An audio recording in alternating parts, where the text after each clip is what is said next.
Night on the Balcony is a short story I originally wrote back in January of 2018 when I was a senior in high school for my creative writing class. And I want to acknowledge the writing in this story.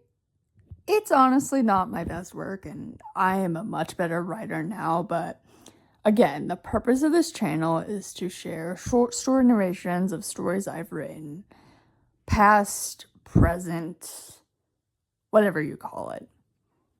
And regardless of that, I hope you enjoy. And I also am aware there have been some audio issues in my last few videos, and that is unfortunately probably going to be the case with this one. As I was recording this story over, I forgot how awkwardly I had originally written it, and so I had to dub over my lines and re-record them again, so I apologize if the audio is clunky, but I still hope you enjoy this video. Being up here on the balcony of the dorm building at night was something Alexia always found calming. She liked the peaceful way it made her feel, how it allowed her to be alone with her thoughts, or simply how it gave her a better view of the city below. To her, that is what made being on the balcony at night so great. After all, who could resist a place like this? To someone like Alexia, no one could. Alexia often came here alone at night while everyone else in her dorm was asleep. However, whenever she did, she would always try to be as quiet as she could when coming out to the balcony. But waking the others in her dorm wasn't something she was worried about when coming out here on her own at night. It was something else entirely. The thought of getting caught always loomed over Alexia's head like a ton of bricks. She was very aware that doing something like this was dangerous, and that simply getting caught would not only result in a referral from one of the dorm members, but it was strictly against the policies of the dorm for anyone to be up here, and thus harsh consequences would be ensured. Although the thought of this worried Alexia, what she was doing tonight was seen as far worse.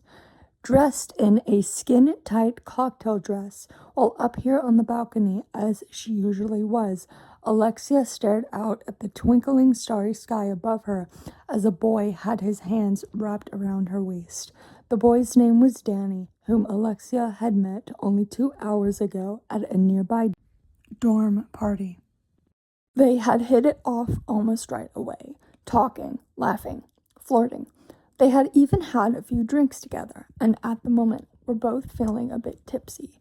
Once the party was over, though, neither Danny nor Alexia wanted to leave each other's sides just yet and head back up to their separate dorms. Danny had originally suggested they go to a nearby pub, but Alexia knew somewhere better, so she brought him here, to her dorm balcony, where they had been now for the past 30 minutes.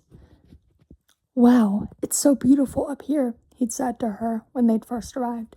"I know," Alexia replied, smiling. "I come up here all the time." His eyes had widened when she said this. "Really?" he said with astonishment. "And you don't get caught?" Alexia nodded her head. "Are you sure we should be up here then? What if we get caught? What if someone sees us?" She silenced him with a hard kiss on the mouth right then and there. "We won't," she whispered after the kiss was broken. Danny, she noticed, didn't look convinced. "Trust me," she replied, saying this. "If they do, I know how to distract them." The expression on Danny's face faded. For some reason, he felt like he could trust her. She was pleased to see his worry vanish, although secretly hers still remained.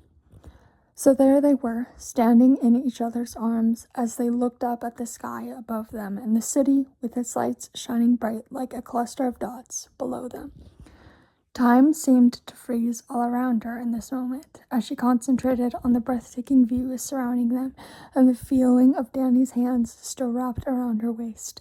Nothing else but this moment mattered to her, and she wished more than anything, that it could last forever. Sunlight shone slightly through the curtains the next morning.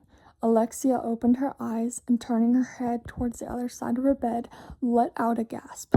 Much to her horror, she realized she wasn't alone. "Shit," she muttered.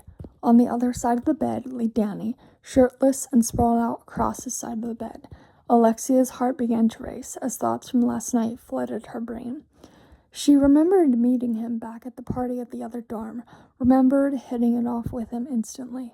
The last few things she remembered from the night before were taking Danny up to the balcony, kissing him, and staying there with him for quite a while after the party had ended. She did not remember hooking up with him. Had we even hooked up? She wondered. How drunk was I? But none of that mattered to her at the moment. What mattered to her was getting Danny away from here before either of them were caught, before one of us got killed, she thought. This is why what she had been doing the night before was seen as the most dangerous thing to the people who lived in her dorm. If anyone was seen out late at night with another person, whoever that person may be, past curfew hours, then one of them would be executed without as much as a second thought. This is what terrified Alexia. She didn't want that to be her or Danny. She had to think quickly, and in doing so, she sat upright in bed and began shaking Danny awake. Danny, she whispered frantically while she shook him awake. Danny, you have to wake up. Please, you have to get out of here before anyone sees you. Danny stirred in his sleep for a moment and then slowly opened his eyes. He said tiredly. His eyes then opened fully, and suddenly, seeing where he was, he snapped out of his tired state.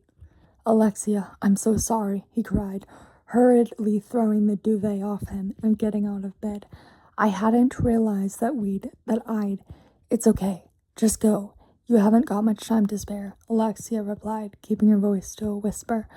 Without another word, Danny quickly began putting on his clothes, which were scattered on the bedroom floor, and in the next moment, he was already headed towards the door.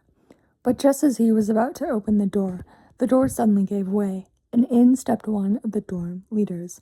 When he caught sight of Danny standing by the door and Alexia standing behind him, he eyed them both and said in a flat, unamused tone, What's going on here?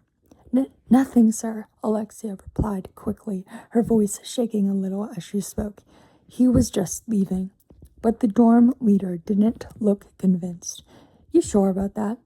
You know damn well that the policies of the dorm say that anyone caught out late with another person past curfew, especially when that person is your boyfriend or girlfriend, will face execution. The cameras caught a glimpse of you both last night when one of us noticed that you, Alexia, were still not in bed. Worse, you were with a boy. Silence arose for a few moments, but then the leader spoke again. I'm sorry, but you've left me no choice. He then headed straight for Danny, grabbed one of his arms, and dragged him from the room. The execution was about to begin, and Alexia could do nothing about it. All she could do was watch. And so she did, even if it horrified her, which it most certainly did. She knew she shouldn't have been out late with Danny, but she had. She tried to rush him to leave before they were caught, but it was too late. He was going to die. Without much hesitation, the dorm leaders had dragged him to the execution room, hooked him up to a bunch of specially designed wires, and executed him right there and then. It was horrible, to say the least, as Danny screamed in pain as electricity flowed through him. Tears fell down Alexia's face as Danny, after being electrocuted, fell to the floor, his body lifeless. Alexia knew, without needing to get a proper look at him, that he was, for sure,